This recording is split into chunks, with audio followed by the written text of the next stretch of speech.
Welcome to the Savage Worlds GM podcast. I'm your host, Jared Savage Daddy Gunning. Tonight's episode, Wiseguys, with the creator, Eric Lamoureux. We're here to discuss it and talk about Mafia role-playing in Savage Worlds. Here to discuss it, Dave, the Rules Maven Scott. Greetings and salutations. Dustin, the Savage Zealot Smith. I'm gonna make him an offer you can't refuse. Scott W., the Savage Cheerleader, a.k.a. Disavow. How the fuck am I funny? Greatest line ever. And the creator, Eric Lamoureux.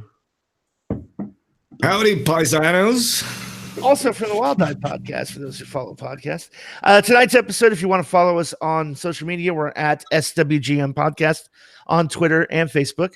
If you want to get behind the show, throw us a buck on Patreon, feel free to do so. Shout out to our newest subscriber, the Wild Die Podcast, for the Patreonage. Never heard of it. This is not payola. This is not payola. But feel free to go Savage World or patreon.com/SWGM Podcast. And last but certainly not least, we're on iTunes, SWGM Podcast, as well as YouTube. Like, share, subscribe, pass it along. Check out the live stream on YouTube video on the YouTube channel. And then if you're in the watching the live program tonight, the live stream, feel free to participate in the chat.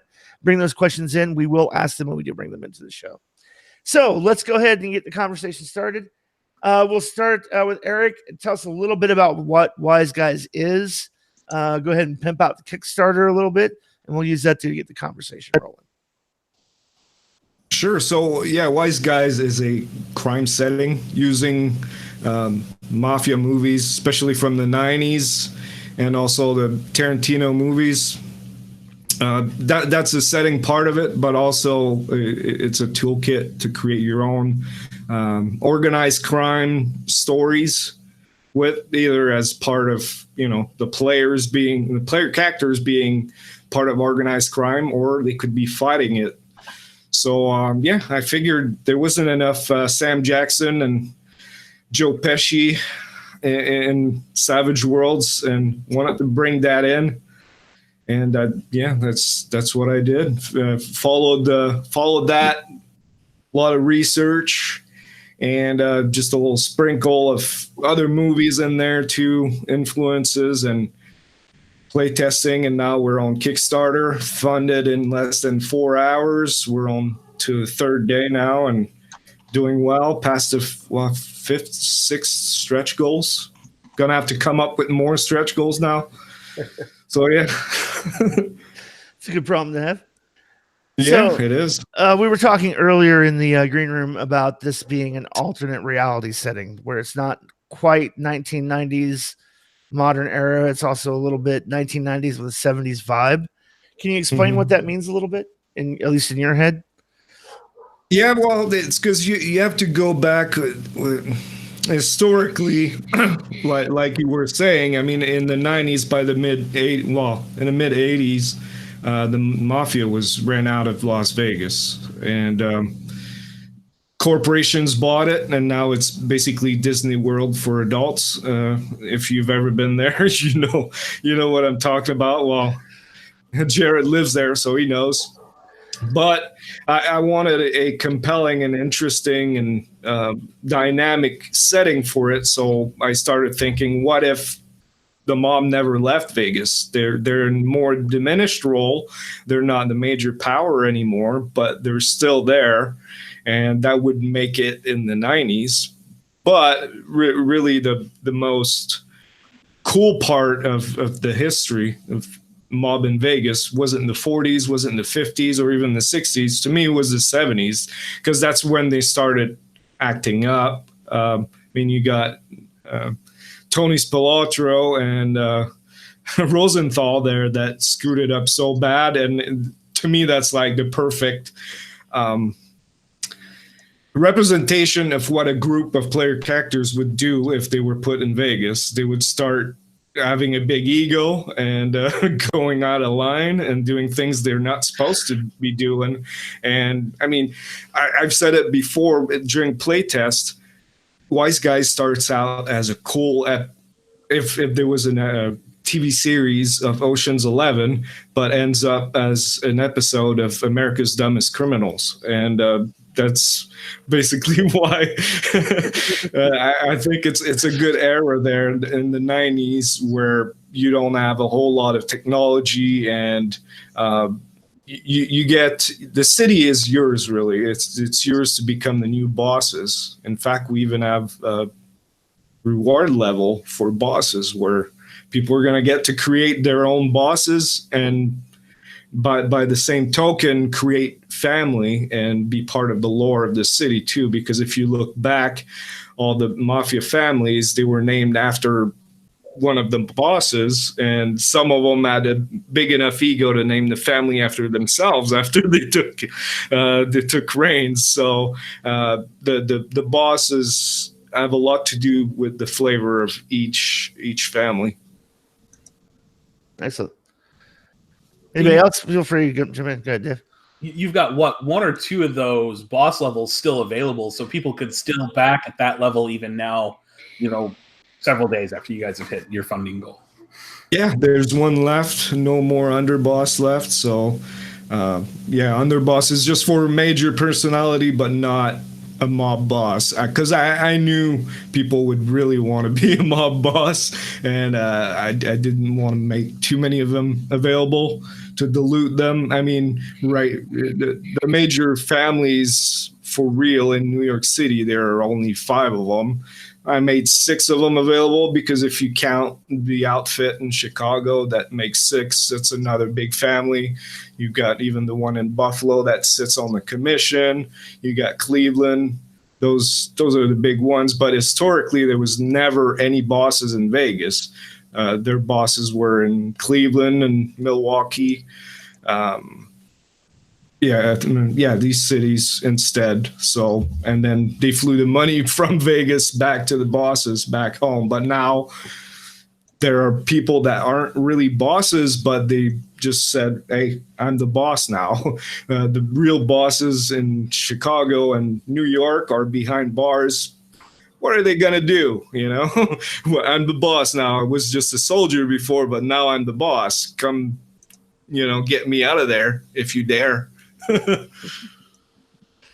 Now, is this something that you guys are planning a plot point campaign around, or are you more wanting to put this out there as more of a sandbox world for people to tell their own kind of, I almost hate to say it, but misadventures within?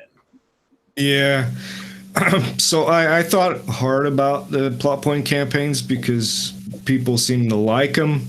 I'm still trying to find an angle where it could work, where you have a bunch of criminals with big egos and bad tempers, how they would react if they had to follow someone else's orders. Because typically in plot point campaigns, you've got a guy that sort of steers you to doing certain things, and I don't see how that would work well right now. I still have ideas, but I thought it would be better as a sandbox. We do have 3 introductory adventures that you can use to springboard a whole campaign, and then adventure generator, over almost 300 story seeds to work with. So there's plenty there where you're not going to run out of ideas. Well, the mob thing is ostensibly the perfect modern murder hobo, right? Because you've got a boss and an underboss, you've got capitanos, right? You got your capos in the families, Mm-hmm. but when it comes down to it, the players are generally the street level dipshits, right? So they're gonna do just enough to stay out of that fucking room that has the plastic on the floor, right? And so it really is an ingenious way of bringing that murder hoboism to a really cool setting and letting people kind of cut loose, but also understand their consequences. Well, at first, I wanted it to be more cloak and dagger. I was really into casino and the fact that there was surveillance. It was going to be more mobsters versus the feds. But you can only go so far with this. I think it still needs to be crazy. The players are going to want to set loose their characters into that. And the fun happens when they start doing things they're not supposed to be doing, like killing people left and right and not following orders. And yeah, that's when the fun begins, because they try to cover up what they did by doing something else that's even more stupid. Because let's face it, most of us are, I would hope, upstanding citizens, people, right? You don't know how to perform a racket. You don't know how to dispose of a body. Well, maybe not unless you're Las Vegas. Not unless you're a Las Vegas local. That's part of the citizen exam. I mean, yeah. A lot of pig farms where I live. So I was going to say, if you know a good farmer, you've got to weigh in. Yeah. There's lots of desert. There's lots of desert, and shovels are cheap. That's all I'm saying. There's something you mentioned there, Eric. Surveillance. Is part of that the fact that in the 90s we had a much less prevalent surveillance state? Like, the fact of the matter is, you had that right level. You know how we talk about like the right kind of crunch to that peanut butter? You had like the cameras were there, but you were able to get around them, versus now you just can't.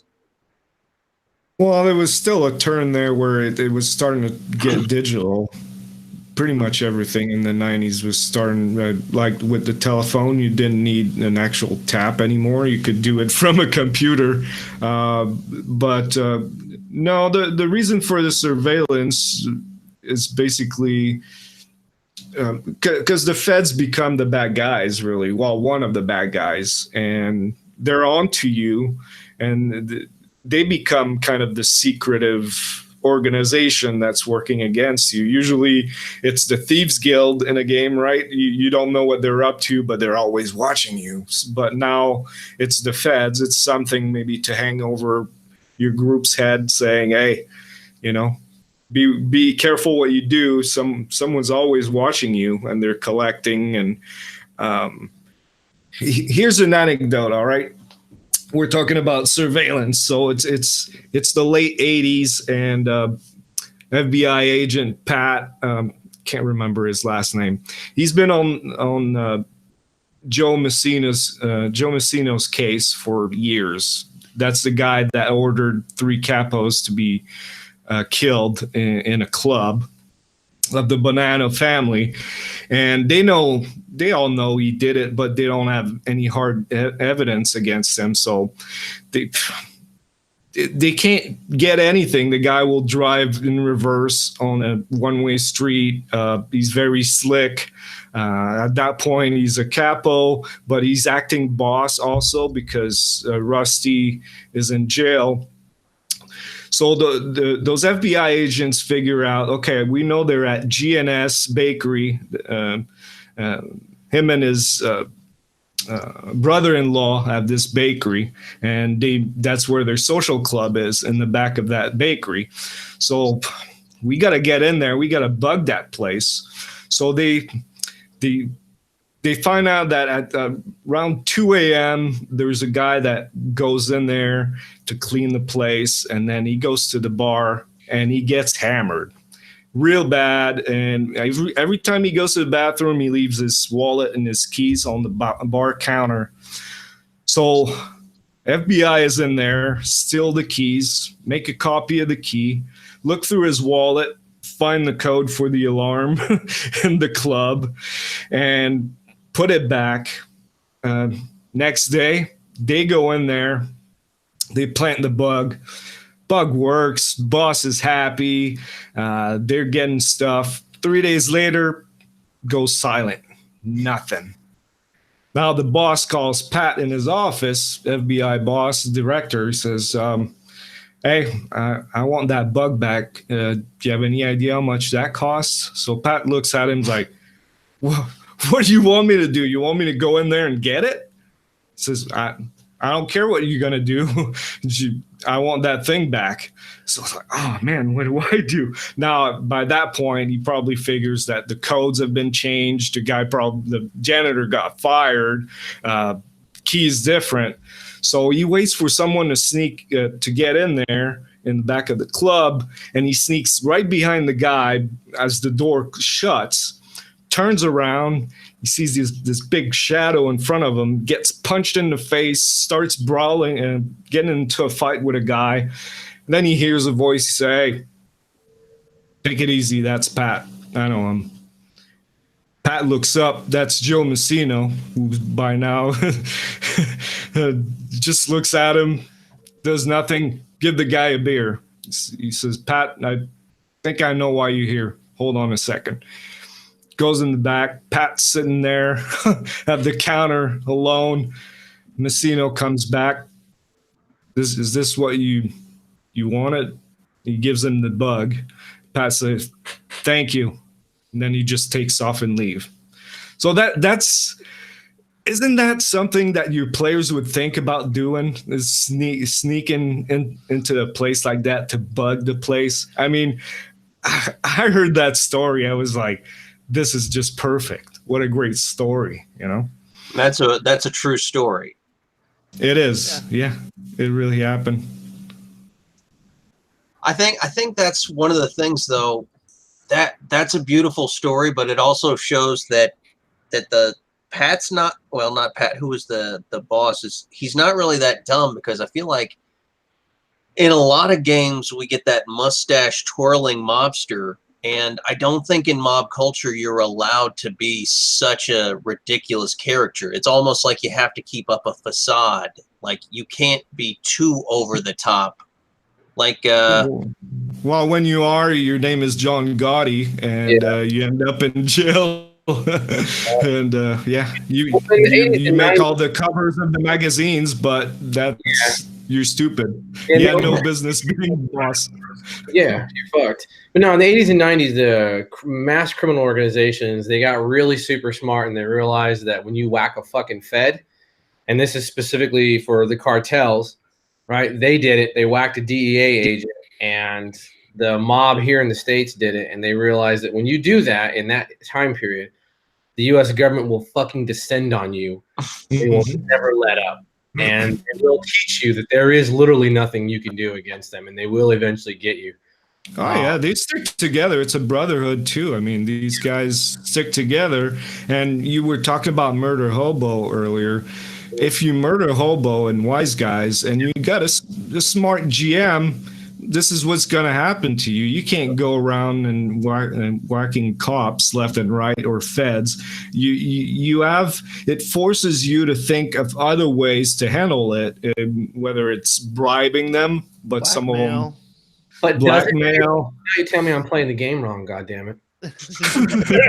No, I mean, if that's what your group wants to do, I mean, sure. No, I know it's a joke. I know it's a joke, but you know, it comes down to how you want to play it. But if you want to run it with some kind of tension or suspense, you know, just don't kill a cop. Find another way around it, and that's where the fun comes too, because you have to find another way to defeat the law.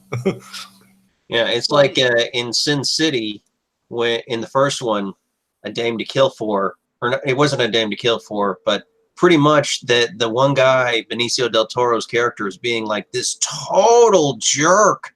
I mean, really, like anybody else would do that, they'd be dead within the first 2 minutes. And then they finally axe him, and they realize he's a police officer, and they're like, "Oh my gosh, we have got to get him as far away from here as possible, or we are all gonna die." So that's something that the GM can use while running Wiseguys. You know, you got that detective, especially there's a hindrance called the usual suspect, or there's another one called Notorious, where you can play with that, you know, have the annoying detective that's always in your face, always getting in your business, stealing your business from you, your rackets. That becomes a villain that can really infuriate your players. So how likely are you to have a Joe Pesci Goodfellas moment with a player character in Wiseguys, where this one player character is so out of control that he gets, quote, an invite to be the made man, and spoilers for anybody who hasn't seen Goodfellas. Can't believe I had to say that. But where, you know, they go, "Oh, he's going to be a made man," and then they whack him at the phone booth, and the guy gets down and goes, "He's gone. There was nothing nobody could do about it. That's it," and then hangs up the phone. Yeah. Well, that's the thing. That's why there's a commission, because as a wise guy, you can't kill another wise guy. without permission, because that's what happens. It can, like in the case of Joe Pesci's character, that's Tommy the Simone. That was a real person too, and he was a real psycho. Well, it might take 5 years, might take 10, but they're going to get you eventually. You don't go around killing each other. There's certain rules you have to follow. Now, as a GM, if you run Wiseguys, how heavy are you going to go on that? Well, it will also depend on the boss. Who's the boss of your family? How lenient is he? Or that would be just you could role play a good session 0, right? When you want to introduce the family and you're like, hey, let's have, real quick, do you guys want fucking Tarantino or do you want, Goodfellas? And then role play that initial meeting with the boss out and have that conversation, but present essentially that social contract through the character of the boss. You'll fuck up one time, I'll fucking whack you. You whack someone you're not supposed to whack, I'll fucking whack you. And you just go down that list of laying out what to expect, and that might be a rewarding RP session for them. Yeah, because they have to be aware, I think. Because players don't read, so you have to introduce it in some way. Have you had any weird issues when you've test run it with people just getting out of control and wanting to just murder everything? No. Well, I think for me it was teaching it as we played it. As I would, put a situation in there and explain to them how typically a mobster would handle it, like the kick up. So there was a point where one of the player characters, he was the gambler, went to the races, won $250,000 in the races, and he was gambling for the boss's nephew, who he was escorting there. And he was supposed to give the money there, but he only gave part of it because they thought he had only won so much, and he kept the rest. And I explained that to him. You have to go on records with your boss. Whatever you earn, he deserves the 20%, 25% typically. If you don't give him that, you're going to get whacked. And he said, no, I'm going to keep it. He keeps the money in his apartment. And they're having a conversation over breakfast with the rest of the crew, and he mentions that the money is there. Now, all of a sudden, one needs to go powder her nose, and another one needs to go suddenly, and it's a race to the apartment to get to the stash of money. So they make, like I said, the fun part comes when they don't follow the rules, but in order to break the rules, there has to be rules there to begin with. And that's where I think the mob and even other organized crime, that's why they're so fascinating, because they do have rules, but typically the most interesting stories are when people when they break them. The most successful mobsters, you've never heard about of them because they never messed up. It's the one that that screwed up that you heard about, the John Gotti, and especially Gotti. That's why he's so famous, because he talked too much. But you got to give it to the guy. He never rat out on anybody. He lived the life, the code through and through. He was just there are two types of mobsters. You've got the enforcers, the street guys, and the earners. Those are the businessmen. And typically an earner will make it all the way to the top and be the boss because he's a smart guy. Gotti was a street guy. He was an enforcer, and he didn't like the way that Castellano, the previous boss, was running the family, because he was never a street guy. He was a business guy. So he took his place. He didn't know what he was doing, and the Gambino went all the way down when they used to be respectable. That's what happened. So in Wiseguys, how do you handle the Code of Omerta? And do you touch at all on kind of the breakdown of that after the big Rico stings and kind of the breakup that happened in the late 70s, early 80s of organized crime? Like, does that get referenced in Wiseguys at all? or because it's an alternate world, had they avoided the fall apart of New York and the Donnie Brasco type situation where Omerta still is in effect? Well, in effect, that's the thing. So there's a section where the whole history of the mafia is explained, and the code is detailed in there. Omerta is explained. But like I said earlier, it comes down to how your boss sees it, wants it enforced. Is there really a commission left? I leave that up to the GM, basically. Maybe it's a new commission because technically, like I said, all the bosses in New York and Chicago, they're all behind bars for 50, 80 years, life sentences, and these were old men. So who's left to really police the mob, police each other?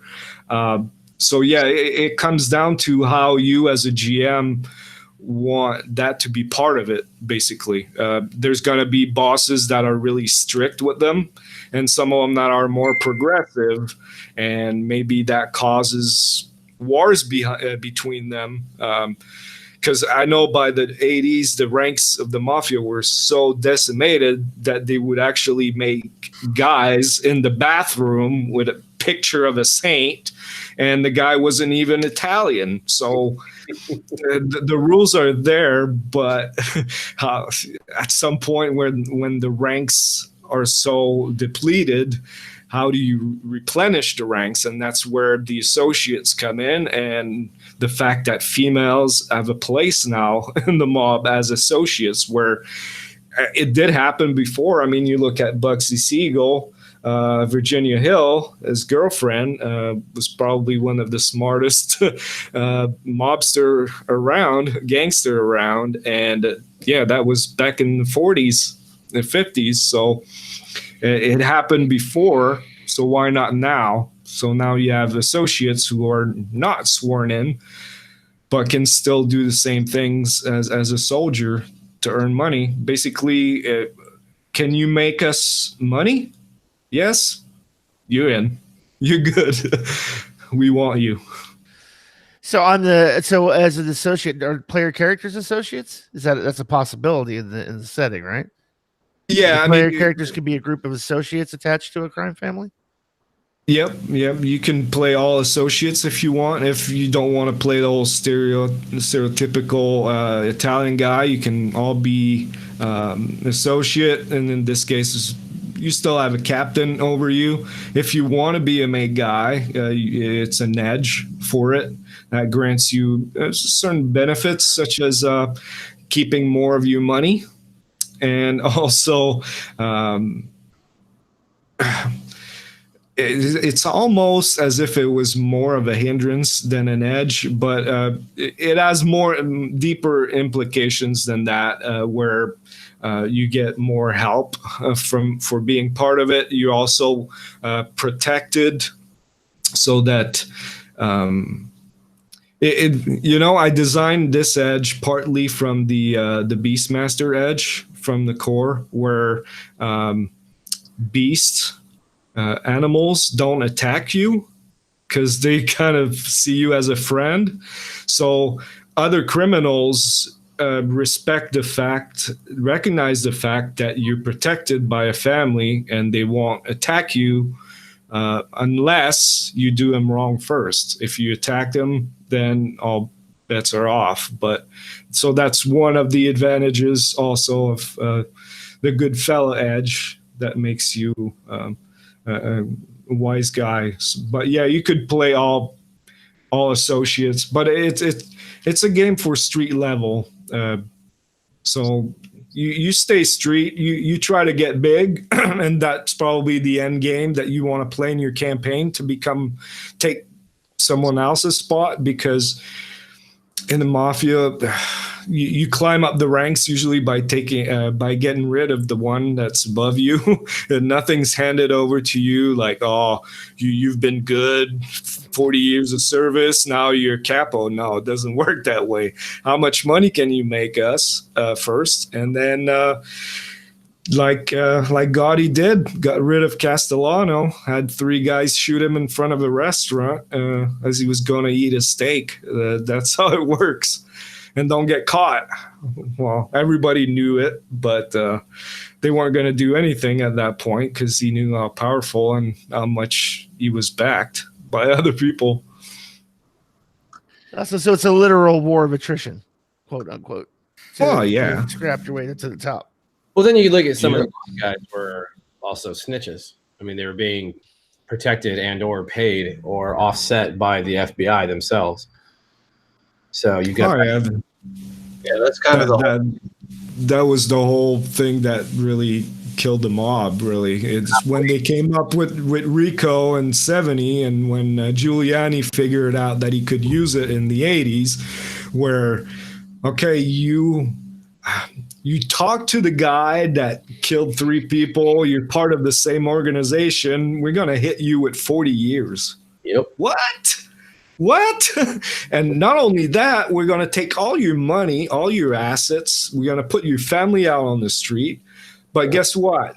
At the same time, the witness protection program was born. But you know what? Yeah, if you turn on your boss, maybe you'll do 7 years and you'll be out. You'll see your family again. So now all these die-hard mobsters started turning on each other. So how are you going to deal with that in your game when someone gets caught and, basically prison in Wiseguys, it means death. All right. You're done. We're not going to wait 20 years for you to bring you back in your campaign. Take 7 advances. Yeah. I mean, if you want to do that, or if you want to run a parallel campaign with one guy in prison running another business, go ahead. But basically it's another death. Even at some point I came up with like an incapacitation table, but with going to jail, what's going to happen with you. And I reach a dead end where I'm like, well, regardless of what happens, you're going to spend some time in prison. Doesn't matter if you get off in 3 months or 10 years, you're still going to end up in there.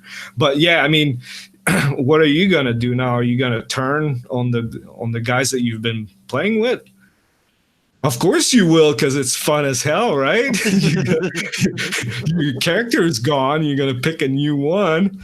Of course you're going to turn on them too. Why not? Well, if you're a particularly nasty GM, what you do is you bring one of the guys in as the local law enforcement detective. You bring him in and say, yeah, we know that you're involved. We know you're not going to talk to anybody, but we're going to tell everybody you spilled your guts.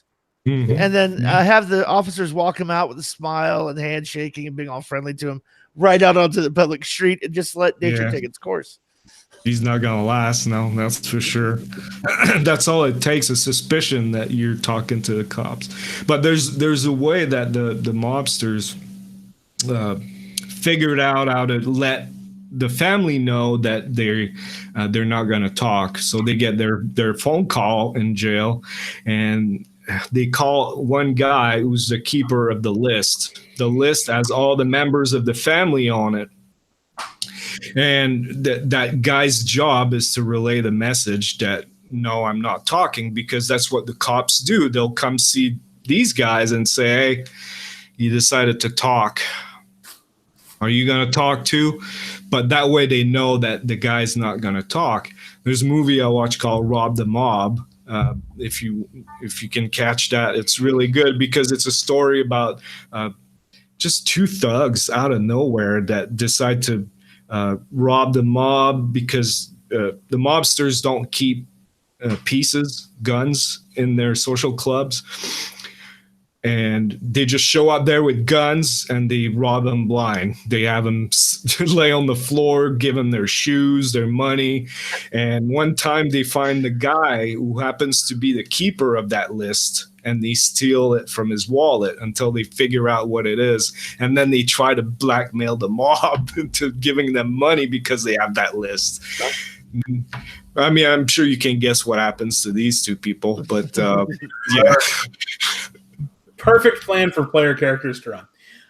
So one of our patrons, Art Fernandez, wants to ask, how does Wiseguys handle the propaganda war, i.e., the feds making the mob look bad while the mob is doing right by the locals? Good question.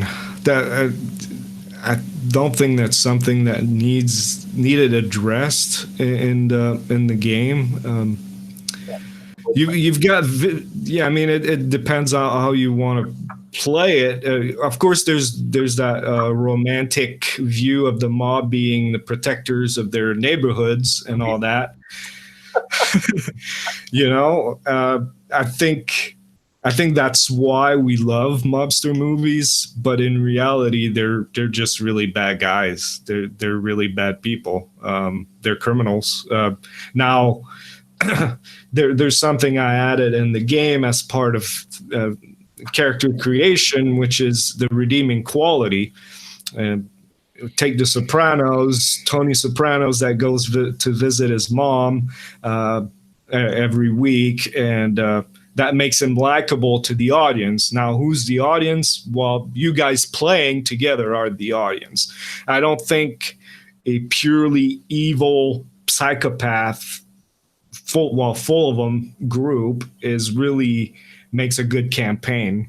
But now if you start adding things that those mobsters care about, rescuing kittens, visiting kids at the hospital, that kind of thing, then it becomes interesting. And of course it becomes fodder for the GM to really mess with you, which murder hobos don't like to have for their characters. But that's when it becomes fun, I think. Even people think about like the scene in Goodfellas, right, where there's you're getting rid of fur coats and cases of Cuddy Start for like $10 a pop, right? Way under budget. But that's not them being good people, because that shit's free for them because it costs someone else a lot of money on that loss, and that affects the economy. That affects that it's a second and third order effect that people don't really think about with this shit. Yeah, if you go back to, historically, inflation, mobster cost inflation, everything that was built in New York City was taxed by the mob. I mean, add a good 5% onto everything, and that trickles down to the bread that you buy or the milk that you buy, that, companies have to make a profit. They have to make it up somehow. So everybody gets taxed. I mean, you got a waste disposal, garment industry, construction. That's big business. Labor unions. And you see how they rationalize it. The good quote in Goodfellas from Henry Hill was, well, we're taking the money from the business owners for protection, but if we don't do it, someone's going to do it. Mm-hmm. Yeah. Right. Yeah, it's that real dark rationalization of it's okay because someone's got to do it. So it might as well be me. Well, it's funny too. So it's one of those things, I think, that, and we've talked about romanticization on the show before, where people got it in their idea that all of these characters were Robin Hood-esque, and it's kind of this trickle down effect to the point where we do have kind of this very romantic view of what the mob was. And I'll be honest, reading through the document that you've shared with us, you've done a pretty good job of actually laying out the real bloody history there to make, the GM, especially, even if the players choose not to read it, but that bloody history will at least give the GM a lot of stuff to work with as to, these men were not kind, Robin Hood characters. They were vicious criminals who were going to go after you if you cut the mob out and don't kick it up. You don't pay your vig, they're gonna come looking for it. Oh yeah, I mean, I read that book from the famous FBI agent, Donnie Brasco, Joe Pistone. Way of the Wiseguys, and he says it. I mean, they might be polite, they might tip the valet $100, but they're gonna turn around and the same day they're gonna stick a meat hook up a guy's ass. That's what they do, and then they have they don't feel remorse or repulsed by blood or torturing people or killing people. It's a special breed of people, you know. You watch the movies and you're like, man, wouldn't it be cool to hang out with a mobster? I don't know if I would risk that. Well, I think Scott was making fun in the intro with the "How am I funny?" But I think that's an exact example of what you're talking about. It's like these guys screwing with me, right? No, how am I funny? Oh my god, no, he's really psycho. He's really freaking out. No, he's not. He's just screwed with you. That razor's edge of. Yeah, that'd be a really interesting discussion if they'd ever be honest, but they can't because their hubris and their egos won't allow it. But to see the PTSD in these guys from all the shit they do, and to see where they really are psychologically. Are they up late at night? Do they toss and turn? Are they actually freaked out and bothered by this shit? But they can't ever show it because they got to put on the air of the sociopath. But there can't be that many sociopaths functioning in society. So I think that's probably part of the reason why there's a correlation between drug and alcohol use. Sure. I mean that's one of the issues is that, like, if you go back to like that traditional Sicilian society, you're very insulated. You do what you can to like survive and to thrive and to protect, but you also don't show weaknesses or accept it. So you got to medicate somehow. Yeah. Oh yeah. So here's a good question for you, and this is sort of a hot topic question. So I'll just preload that, Eric. So Carlin's asking, how does Wiseguys handle the racist views of a lot of the mob?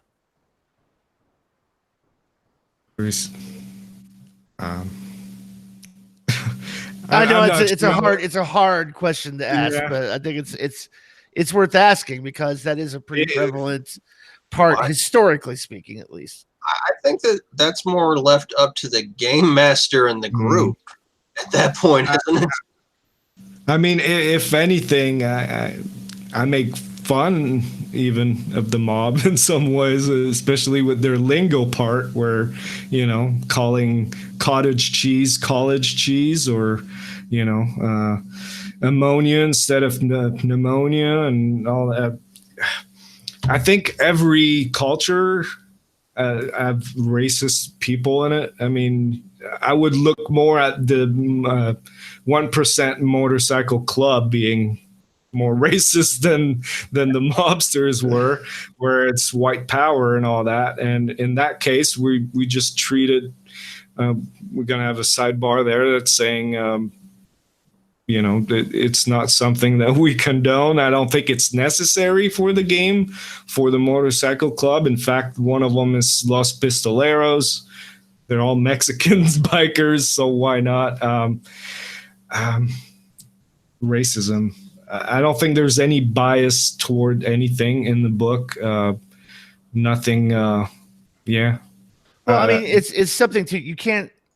Okay, so this taking place in an alternate universe, right?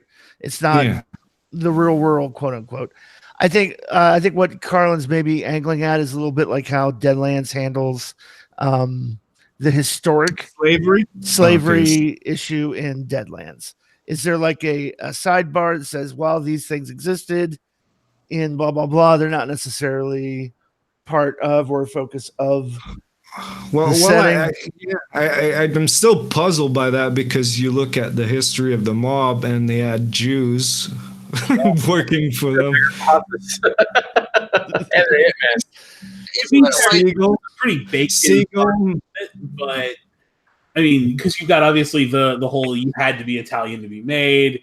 They absolutely look down on blacks and people of color. Jews were even like they were a trusted associate, but they were only a trusted associate in so much as what they could get done. They'd be made fun of personally and things like that. Like these were racist people, but at least from my point of view as a game designer, it's not really the designer's job to tell the GM what to and not include at the table, I guess. Right. It's not like you guys put it any hindrance or edges. Well, I think there's this push too. I think there's this push to modern in modern culture to sort of whitewash historical racism or historical bigotry or historical things that happen, as if, well, we're more evolved now and we don't like that those things happen, so we're going to say that they don't exist or never existed. And I think that it spills over a little bit into gaming. Yeah, I did write it into it. I mean, Scott read it and you guys looked at it. There's nothing insinuated about racism. In fact, like I said, Bugsy Siegel, Meyer Lansky, Jewish. You had Irish folks like Jimmy Conway, Danny Green that worked for the mob. Pernell Stack, black guy. I mean, they're in there. Like I said, there's a trope in there called equal opportunity evil, and it means as long as you can make money for us, we don't care.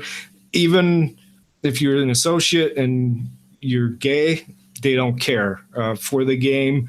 It's alternate history. Some bosses are going to be more progressive than others. And in the end, you're running the game. You decide what's acceptable at your table or not.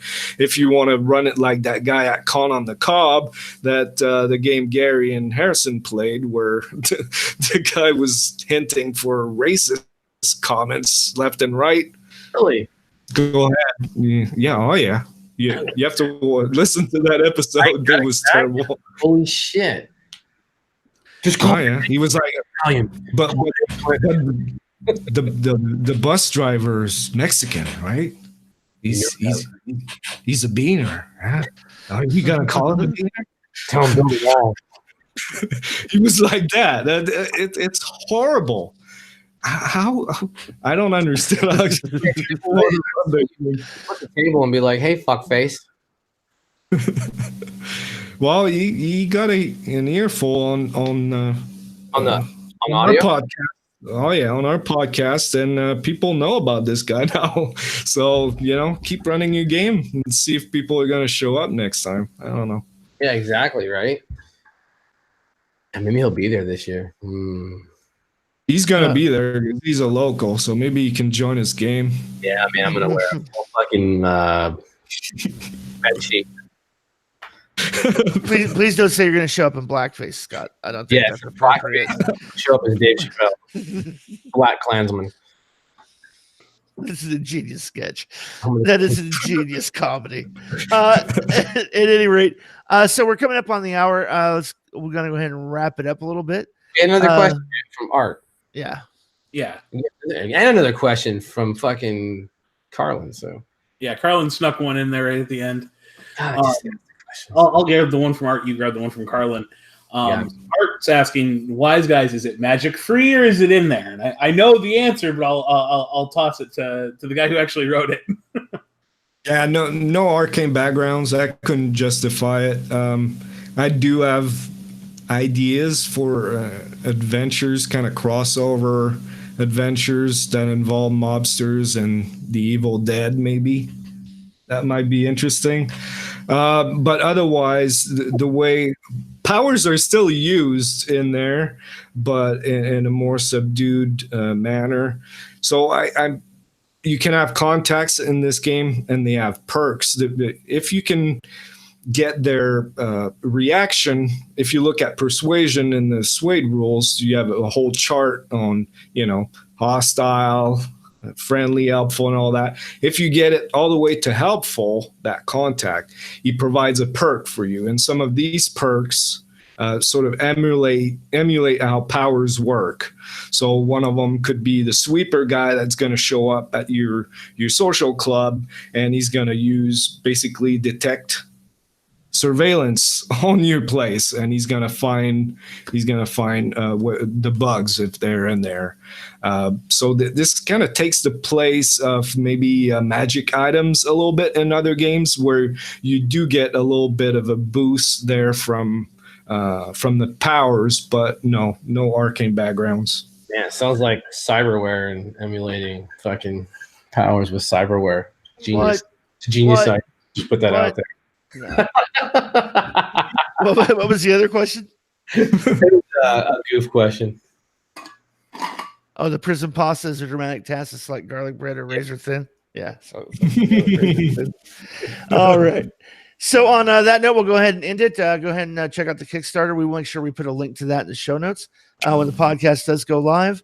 Until next time, this is Jared Savage Daddy Gunning for Dave, Dustin, Scott, and Eric saying keep rolling, stay savage.